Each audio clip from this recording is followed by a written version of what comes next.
Okay, children. Now let us learn about 16.5. Our topic is distribution of water. So, what is distribution of water? Children, somewhere it happens that plenty of water is available, and somewhere there is a huge shortage of water. Scarcity of water is there. But why it happens? There are some of the reasons behind this. So, reasons we can say that is a uneven distribution of water is due to some of the reasons. The first one reason is that some places are water rich. That means they have plenty of rainwater, plenty of water fall. So, they are called water rich area where plenty of water is available. But somewhere some have scanty rainfall. That means when rainfall is very less rainfall. So in that area water is not available in enough quantity. Fine. So this is the first reason, that means जो area water rich है, मतलब जहाँ पे अच्छा सा rainfall होता है वहाँ के एरिया में वाटर स्कैर्सिटी होती नहीं, full of water is available. But somewhere जहाँ पे रेन वाटर कम है, रेनफॉल कम है, तो वहाँ पे हमें देखने को मिलता है कि जो इस एरिया में हमें पानी की बहुत ही शॉर्टेज देखने को मिलती है. So this is the first reason. In India rainfall is not the same. See, India is a very vast country, huge country. दूसरा, इंडिया की जो rainfall pattern है, it is also very unique pattern. We can say that because in India only some of the places have plenty of rainfall, or some of the places have huge amount of water because of rainfall. And some of the places have very little rainfall. तो ये सारे area जो है India में available है. Fine. तो India में ही बहुत सी ऐसी चीज़ें हैं, फॉर एग्जांपल डेजर्ट. तो डेजर्ट एरिया है तो वहाँ पे हमें रेनफॉल कम देखने को मिलता है, कम रेनफॉल होता है. तो वो एरिया ऐसे है कि जहाँ पे वाटर की शॉर्टेज होती है. वहीं पे चेरापूंजी जैसा भी एरिया हमारे इंडिया में है कि वहाँ पे सबसे ज़्यादा रेनफॉल होता है. तो ऐसे ही according to rainfall availability of water is more और लेस. सो इट हैपन्स कि कुछ एरिया ऐसे हैं कि जहाँ पे एक्सेसिव रेन है. Okay. So where the excessive rainfalls takes place, so it cause flood. So excessive rains cause flood. तो ऐसे भी एरिया है कि जहाँ पे बहुत सारी बारिश होने की वजह से फ्लड भी आते हैं. लेकिन उसके सामने दूसरे कुछ ऐसे एरिया है जहाँ पे excess of rain results in droughts. तो ऐसे भी एरिया है कि जहाँ पे बहुत ही कम रेनफॉल होता है और रिजल्ट होता है ड्रॉट. तो वहाँ पे एग्रीकल्चर एक्टिविटीज करने में बहुत ही मुश्किलें भी आती हैं और लोगों को भी वाटर शॉर्टेज का सामना करना पड़ता है. तो these are the common reasons. Okay, children.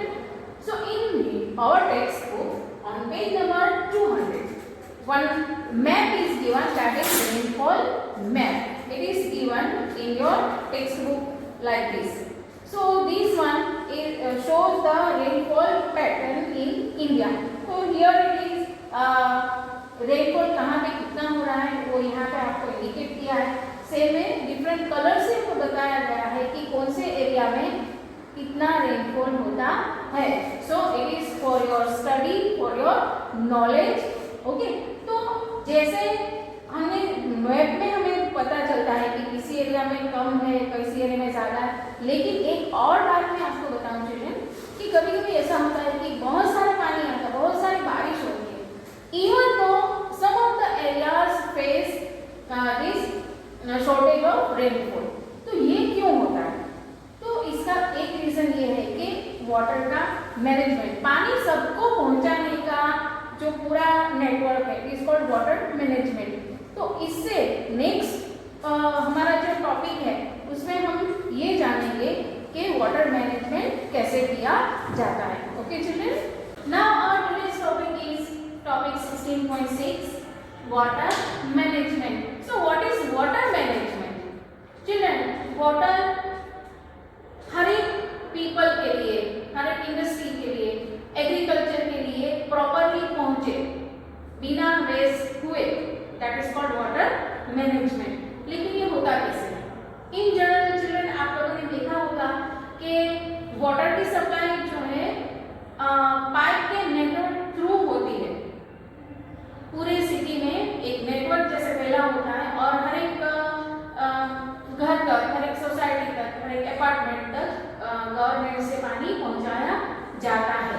So here it is, we are going to learn that water supply by a well planned pipe system. इसे वेल प्लान्ड इसलिए कहेंगे कि मेन सोर्स ऑफ वाटर में से, जैसे कि tank है या तालाब है या कुआं है, जहाँ से भी कॉर्पोरेशन पानी पहुंचाता है, वहां से पाइप का पूरा नेटवर्क होता है और वन बाय वन सारे पाइप तक, सारे घरों तक पाइप पहुंचता है. बट क्या ये सारा जितने सप्लाई होती है वो एंड हाउस तक पहुंचता है, एंड पीपल तक पहुंचता है या नहीं? All of it may not reach the destination. मतलब पाइप का नेटवर्क तो है और इसकी रिस्पॉन्सिबिलिटी किसकी है? Civic. Okay, it is the responsibility of civic authorities. तो पाइप है, पूरा नेटवर्क है, वाटर की जो स्टोरेज है, अवेलेबिलिटी है, वो भी है, लेकिन फिर भी पानी जहां तक पहुंचना चाहिए वहां तक पहुंचता क्यों नहीं? तो इसके भी कुछ रीजंस हैं. एक बहुत ही कॉमन रीजन मैं आपको बताऊं कि leakage of pipe. Okay, so pipe leakage जो है ना वो एक बहुत बड़ा इश्यू है. समटाइम्स इट हैपेंस के somewhere pipe leakage take place and lots of water gushing out of the pipe and it is simply a wastage of valuable water. So जितना हमें मिलता है रिजल्ट मीन के उसकी कोई वैल्यू नहीं है, but it is very precious for all of us. और जहाँ पे ये वेस्टिंग होता है, जहाँ पे पहुंचना चाहिए वहां पे नहीं पहुंचता and unnecessarily spilled out everywhere. Then it is the responsibility of civic authorities to make sure that water supply reach up to the houses. But is it only responsibility of civic authorities, children? Not at all. It is our responsibility also not to waste water, and we also have to understand. Now it is the time to understand how we can save water. हमें पानी मिलता है, it doesn't mean कि हम इतना use करें जैसे हमें कल तो चाहिए ही नहीं. आज हमारे पास है तो जितना भी हम चाहें उतना वेस्ट करें, उतना बर्बाद करें, उतना यूज करें. लेकिन कल भी हमें चाहिए, बिना पानी के nobody will survive. Okay, so not only it is responsibility of civic authorities, but all of us responsibility is also there. हम क्या करते हैं? Mismanagement at level of individuals. Individual that means all we people. Mismanagement हम बहुत सारा करते हैं या वेस्टेज भी बहुत सारा करते हैं. For example, अगर आपके घर में कोई टैप लीक हो रहा है तो आप क्या करोगे? हो सकता है कि आप कुछ दिन राह देखो या उसे बंद करने की कोशिश करो या प्लम्बर को बुला के रिपेयर करो. That is the best way. Okay, तो a one drop by drop counts. That means one drop of water is valuable. अगर लीकेज हो रहा है that is also one kind of wastage. थोड़ा थोड़ा करके बहुत सारा पानी पूरे दिन में बहता है. So it is a wastage of water. It should not be there. और हम क्या करते हैं? For example, when we are brushing the teeth, not to run the tap. When we are having bath, instead of taking shower, we can fill a bucket and then have a bath. When some water is there, that is used water, we can reuse. Okay, जैसे RO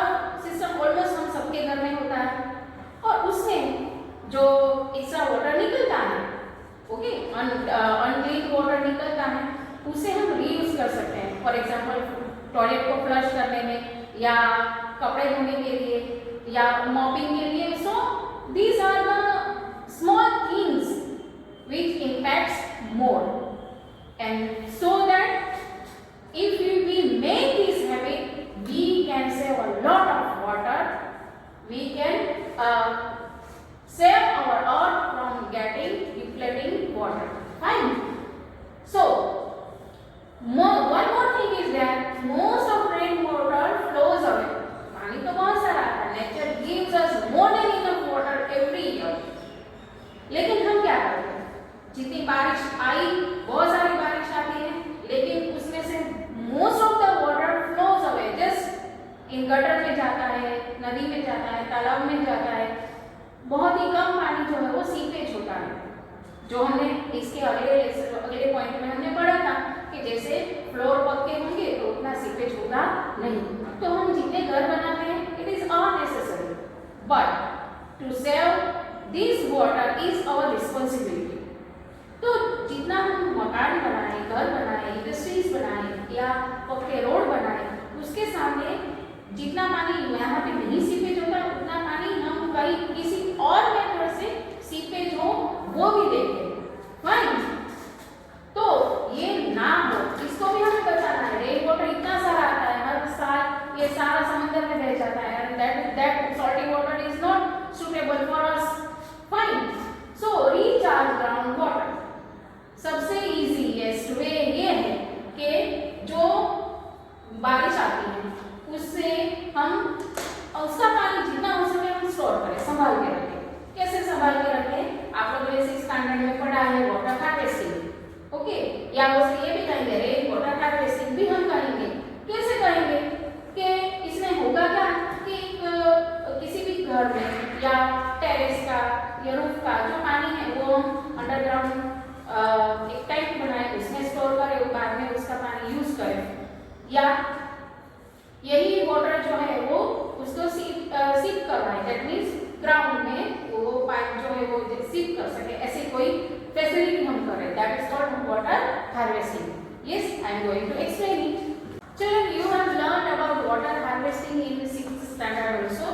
I have drawn a simple figure for water harvesting.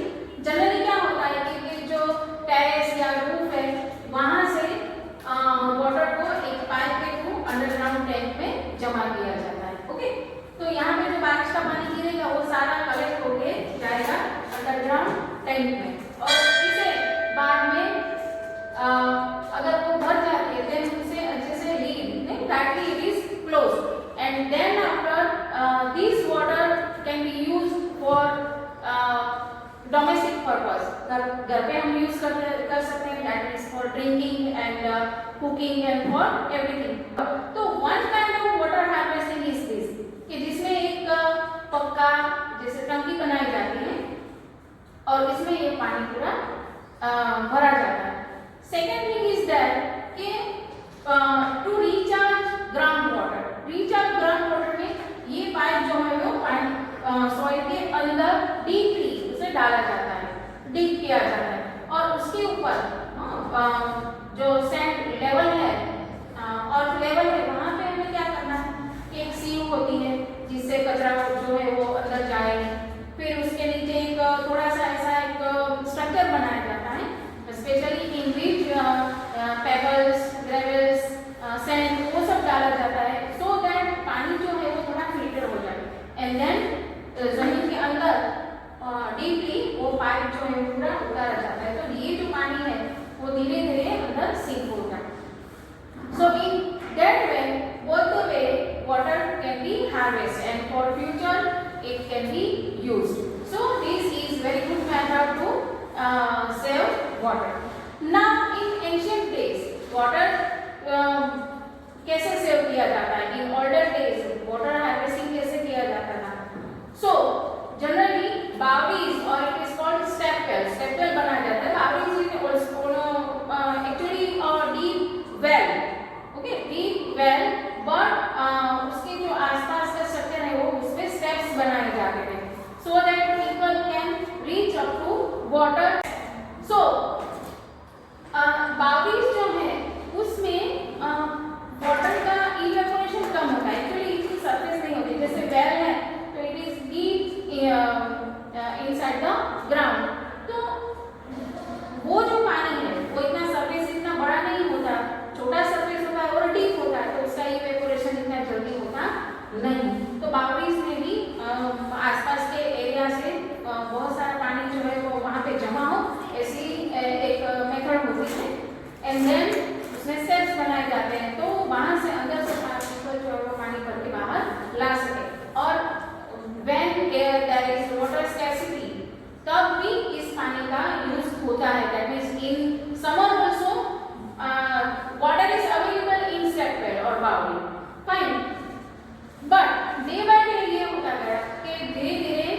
जो बावड़ी है वो stepwell है वो उसका use नहीं हो रहा था और इसका रीजन ये आता था कि उसमें पानी जमा रहता था, उसमें कचरे आते रहते थे. That means the water was not proper for usage. But afterwards nowadays because of the scarcity of water people are very much aware about to reconstruct the बावड़ी. तो फिर से उसे रिनोवेट किया गया और most of the बावड़ीज are now in position that people can use this water. So in Gujarat some of the places are there. There is Suryakund in Modhera, then Rani Ki Vav in Patan, Adalaj Vav in Adalaj, and in Rajasthan also so many बावड़ीज are there. One of them is Chand Bawri in Rajasthan. So all these are well known बावड़ीज. तो इसमें रानी की वाव जो है उसे अडालज की वाव से heritage structure में भी इंक्लूड किया गया है. तो उसका जो कार्विंग सब है वो बहुत ही सुंदर है. So not only they are reservoir of water but also a good model of monuments. Now not only people but in agriculture farmers also should use water economically. That means irrigation method, there are various irrigation methods. So ऐसी irrigation method का use करना होगा कि जिससे plants को proper पानी मिले भी और इसका वेस्टेज भी ना हो. So these two methods I have. One of the method is given in your textbook, that is drip irrigation method. And in drip irrigation that method, that means कैसा कुछ होता है, that means plants एक pipe होता है और उसमें से रूट्स मतलब बेस के आसपास ही सीधा पानी वहाँ पे पहुँचता है. that means drop by drop. Okay, drop by drop पानी वहाँ पे पहुँचता है और जितना पानी आता है उतना एब्जॉर्ब हो जाता है. अगर बहुत सारा पानी